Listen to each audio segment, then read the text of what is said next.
Située au nord-est de Madagascar, dans la zone tropicale humide, la réserve de biosphère de Mananaar comprend un parc national terrestre de 23 000 hectares et un parc marin de 1000 hectares. Le reste du site, tout autour des zones strictement protégées, est le lieu d'habitation d'environ 50 000 personnes, issues pour la plupart de l'ethnie Betsimisaraq. Centre du projet, la ville de Mananaar est difficile d'accès. Elle est située à 390 km au nord de Tamatave, le grand port malgache, soit une journée et demie de piste. Un 4x4 est fortement recommandé. On peut également y accéder par mer et par voie aérienne.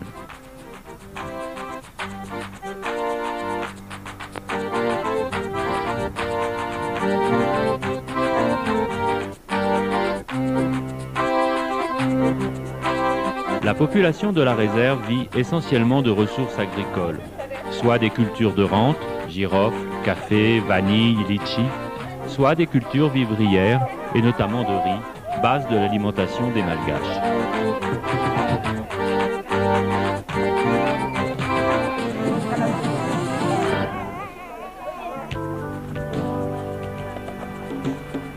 La chute des cours des produits exportés, la croissance démographique importante et la paupérisation due à une crise générale à Madagascar sont à la base des défrichements sauvages qui subsistent dans la région et qui constituent le principal danger pour la forêt primaire. Le tavi, ou culture itinérante sur brûlis, permet de produire le complément de riz indispensable que ne peuvent produire dans les bas-fonds les zones forcément limitées de riziculture irriguée. On brûle un versant, on y plante de façon extensive du riz et la récolte est d'un rendement très modeste. Les images qui suivent illustrent bien la couverture végétale du parc national.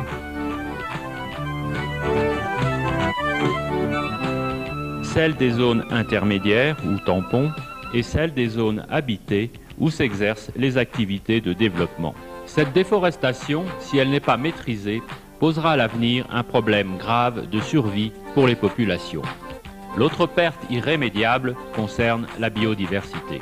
Séparée il y a 200 millions d'années de tout continent, grande île isolée dans l'océan Indien, Madagascar a suivi une évolution naturelle en vase clos, ce qui explique le taux exceptionnel d'endémicité de la faune et de la flore. On pense bien sûr aux fameux lémuriens, animaux emblématiques du pays, dont on trouve au moins 9 espèces différentes dans la réserve. Parmi eux, le hahaï, mascotte de la réserve, dont il ne restait que quelques individus avant l'intervention du projet. Ajoutons des centaines d'espèces d'insectes et de reptiles, dont beaucoup ne sont pas encore répertoriés et qui forment un trésor inestimable pour l'ensemble de la planète.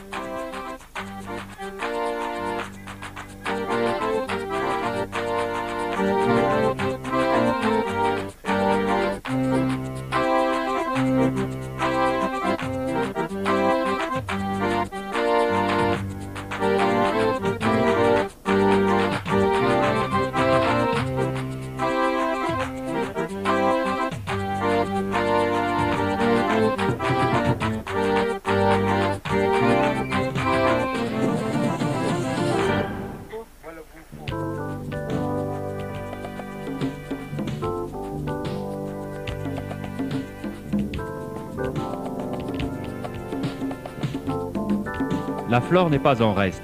On a recensé dans la réserve 170 espèces arborescentes, des dizaines de palmiers et d'orchidées endémiques.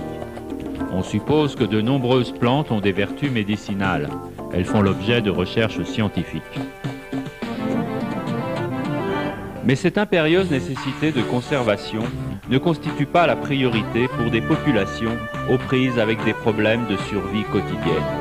On a vite compris que pour limiter les dégradations humaines dans le parc national, il fallait fournir aux populations d'autres moyens de subsister.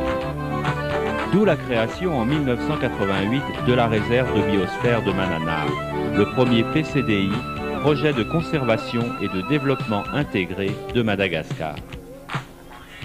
Inspiré du programme MAB, L'homme et la biosphère, lancé en 1971 par l'UNESCO, le projet a mis en place un véritable plan de développement autour des parcs nationaux.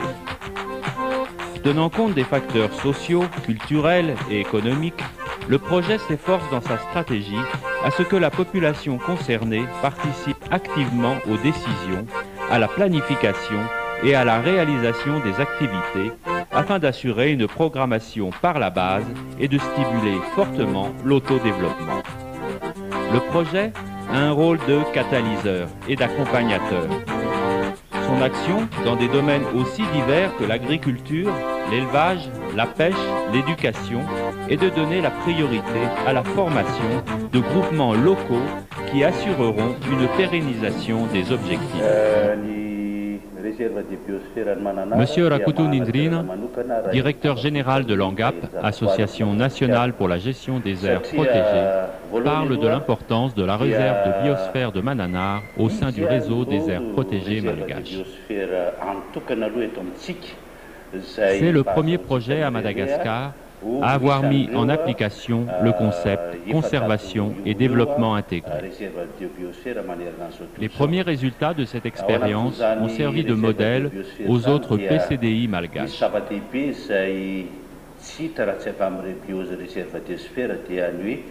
Comme l'ensemble des aires protégées, les parcs nationaux constituent un lieu de récréation, d'éducation et de recherche environnementale.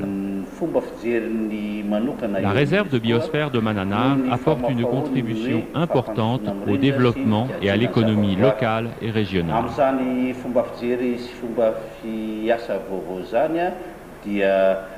Elle est la seule à Madagascar à faire partie des près de 400 réserves de biosphère mises en place par l'UNESCO sur l'ensemble de la planète.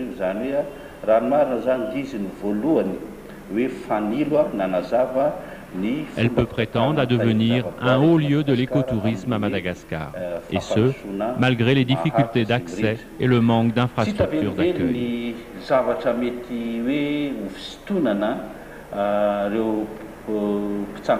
Notons cependant l'aménagement de sentiers de randonnée à l'intérieur du parc et la récente installation d'un hôtel à Antananbe, site balnéaire à proximité du parc national.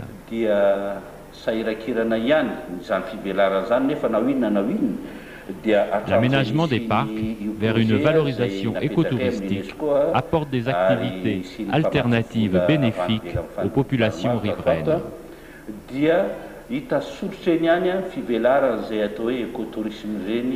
Le site de Mananaar est une étape de premier intérêt dans le développement du tourisme sur la côte Est.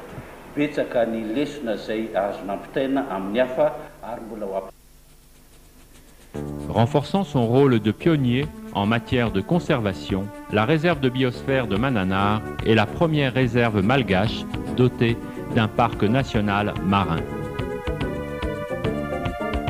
Le parc national marin est formé par ses 3 îlots coralliens et par un lagon délimité par une barrière de récifs.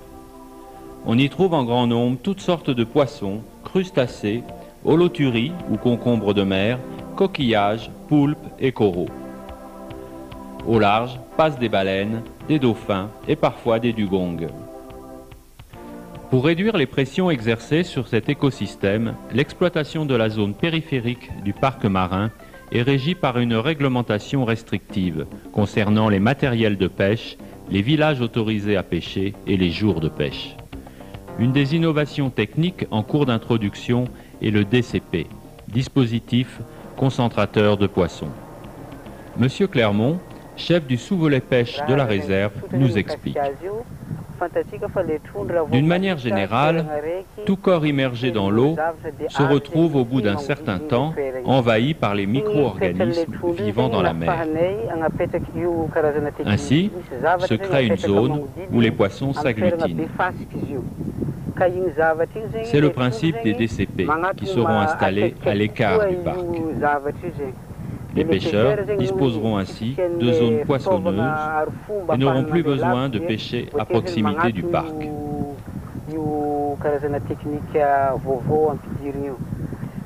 Cette stratégie correspond tout à fait au concept conservation et développement intégré, puisqu'une alternative est proposée aux pêcheurs.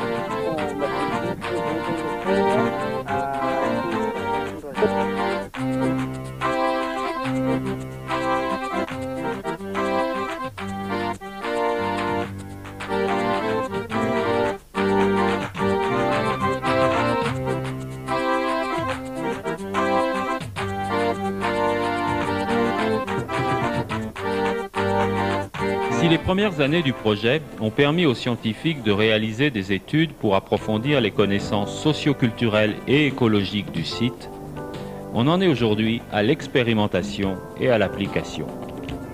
Ces DCP sont mis au point par le CNERO, Centre national de recherche océanographique. Monsieur Ratouvuzanar du CNERO, ayant rappelé que le CNERO dépend du ministère de la Recherche scientifique et s'étant déclaré enchanté de travailler avec la biosphère à conserver le parc marin, nous explique ce qu'est un DCP.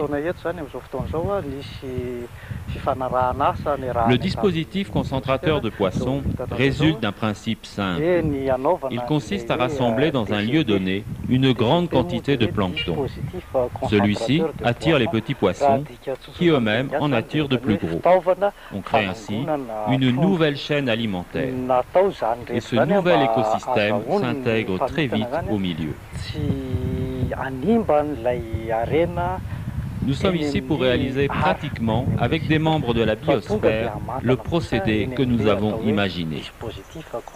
Il faut maintenant déterminer la zone où la densité de plancton est la plus favorable pour le concentrer.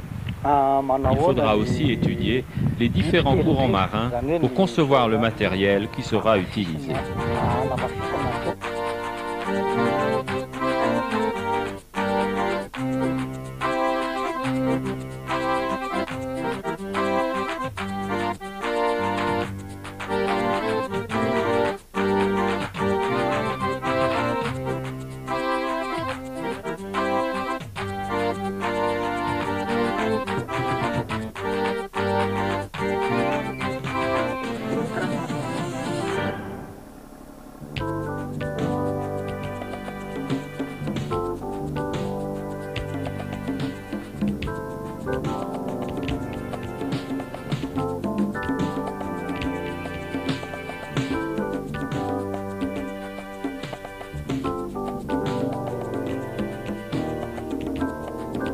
Saasua, l'un des 4 villages autorisés à pêcher dans la zone.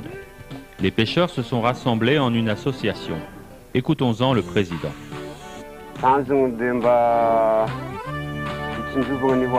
Nous avons créé cette association car nous avons compris qu'il fallait protéger la réserve marine. Nous savons qu'un jour le projet partira et que ce sera à nous de gérer nos ressources.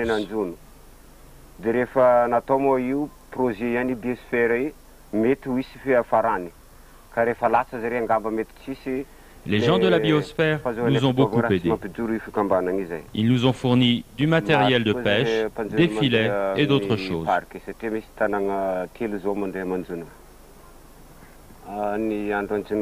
Les jours de pêche autorisés sont le mardi, le jeudi et le dimanche. Quelques dizaines de kilomètres au sud se trouve la commune d'Antananbe, un haut lieu de trafic de bois précieux. La culture sur Tave n'est en effet pas la seule cause de dégradation du parc terrestre. Les coupes illicites de bois précieux y laissent aussi de larges blessures. Récemment, 52 tonnes de bois d'ébène, coupées illicitement dans le parc national, ont été saisies par les autorités grâce à la vigilance de la commune et des agents du projet. Monsieur Radim Bisson, maire d'Antananbe, nous raconte. Premièrement, je dois dire que je regrette que le projet n'ait pas la compétence juridique pour saisir les coupes illicites et décider quelle doit être leur destination. Il n'a pas la possibilité non plus d'exercer des actions répressives contre les délinquants. J'espère qu'à l'avenir, la commission tripartite, les communes, la direction des eaux et forêts et le projet Biosphère que nous venons de mettre sur pied évitera le genre de problème comme celui concernant ces 52 tonnes de bois d'ébène. Ce bois a été embarqué pendant mon absence, un mois avant la date décidée, sous la responsabilité d'agents de la DEF, direction des eaux et forêts, et ce, sans qu'aucune décision de justice n'ait été prise. L'enquête en cours révélera peut-être la destination finale du bois et le bénéficiaire de l'important revenu qu'il représente. Il est évident par contre que les différents niveaux administratifs se renverront la balle. Il est souhaitable qu'enfin les autorités nationales définissent clairement les responsabilités de chacun et qu'elles assument loyalement les leurs. Dans le but d'harmoniser les efforts de tous, le projet organise régulièrement des séances de travail avec les maires des 5 communes qui forment la réserve. Commentaire à la sortie. Monsieur Zaba, maire d'Antananbaoubé. Nous avons rencontré les gens qui occupent toujours le parc et entendu leurs aspirations.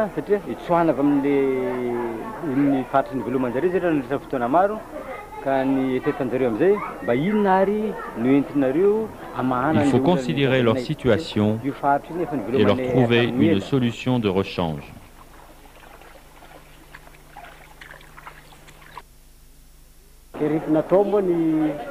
Monsieur Arissoua, maire d'Ambatou Aranan.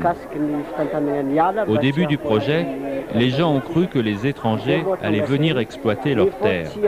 Ils ont eu peur.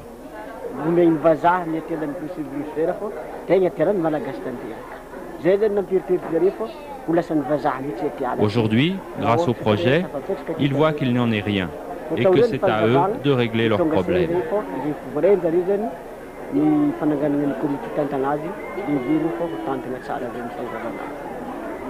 Monsieur Bevoutek, maire de Sandakat. Notre commune a beaucoup insisté pour que ces gens déménagent.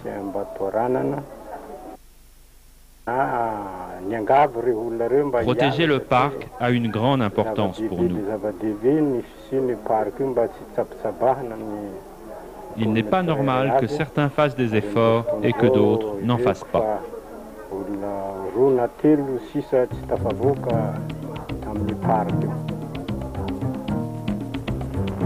Tout près de Sandakat se trouve le village de Varari. C'est ici qu'on teste le programme Gélose. Ce programme n'intéresse que les zones périphériques. La gélose est un concept mis en œuvre par l'ONE, Office national de l'environnement.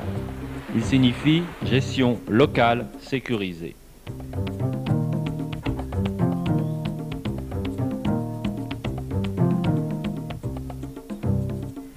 Monsieur Razafindraïbé nous en parle.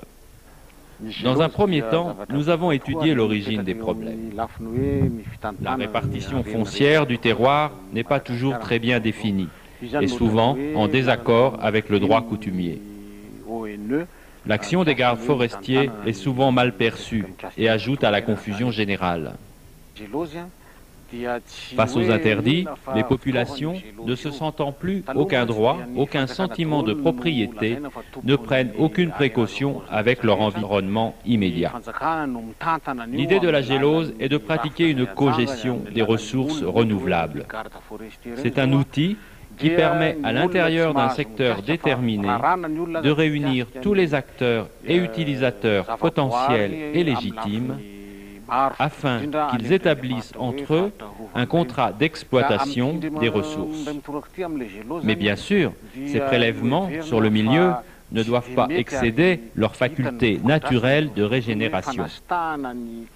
Nous sommes sûrs que les gens accepteront et respecteront ces contrats car ils retireront un bénéfice évident de l'exploitation rationnelle de ces ressources.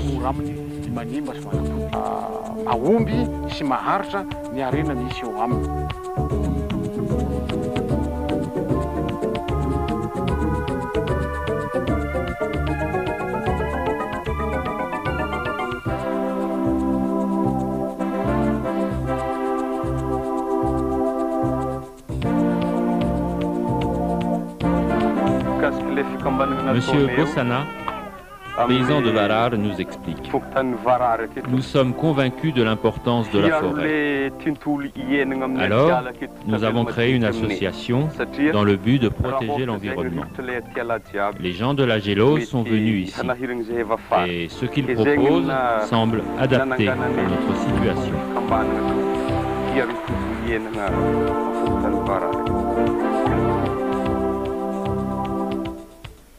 Pour répondre aux besoins en bois des populations et assurer la reconstitution de la couverture forestière, 13 pépinières villageoises sont maintenant opérationnelles. Ceci montre le changement de mentalité par l'acceptation de produire du bois plutôt que de le prélever dans la forêt.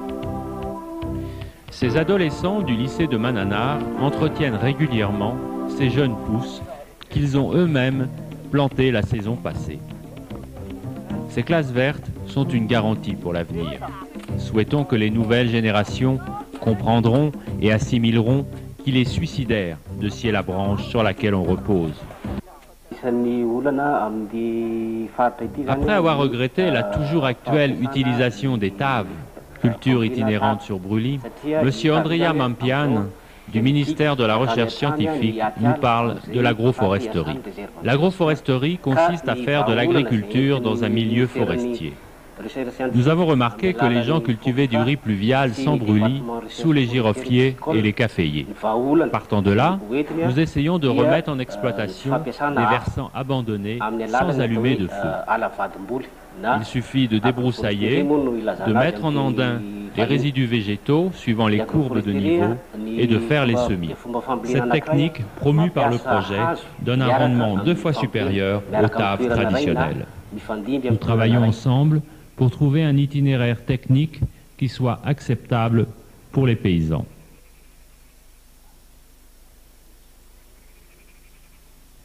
Avec l'aide technique du ministère de la Recherche scientifique, le projet tente de résoudre les problèmes liés à la riziculture irriguée. Monsieur Rabesson, conseiller technique au ministère de la Recherche scientifique, fait le point. La première chose qu'il a fallu faire en arrivant ici était de regarder comment les riziculteurs opéraient. Toute évolution durable dans les méthodes de travail de la terre doit s'appuyer sur les techniques traditionnelles. Ainsi, nous avons remarqué que les très faibles taux de rendement étaient dus au manque de maîtrise de l'eau et à l'insuffisance des éléments nutritifs dans le sol. Les labours aussi ne s'effectuent toujours qu'au coupe-coupe. Depuis quelques années, encouragés par le projet, de nombreux agriculteurs pratiquent le SRI, système de riziculture intensif. Ce procédé, issu de la méthode Katayama, permet de doubler voire tripler les rendements. Mais il nécessite une maîtrise de l'eau importante afin de réoxygéner les plants par la mise à sec des rizières et augmente le travail en exigeant un sarclage fréquent. Nous faisons aussi des essais d'introduction de nouvelles semences plus performantes. Pour enrichir les terres, au lieu d'utiliser des engrais chimiques trop onéreux et entraînant un préjudice écologique important, nous tentons d'expérimenter un engrais biologique, l'azola.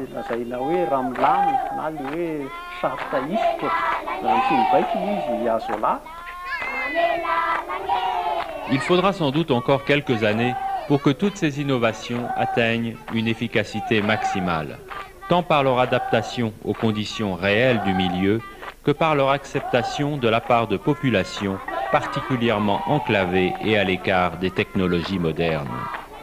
Madame Noéline Raounge, coordinatrice nationale des projets UNESCO Environnement, nous donne sa conclusion.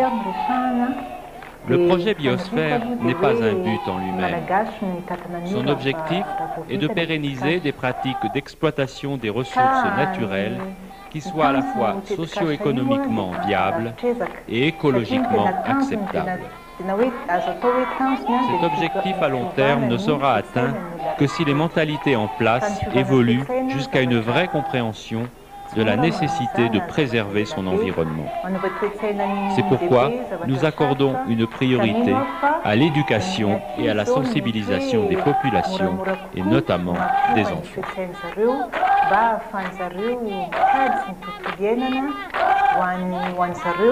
En 10 ans d'existence, beaucoup a été accompli par le projet. En matière de conservation, citons la quasi-disparition d'occupations humaines dans les zones protégées et l'avancée dans les mentalités de la nécessité de protéger la forêt.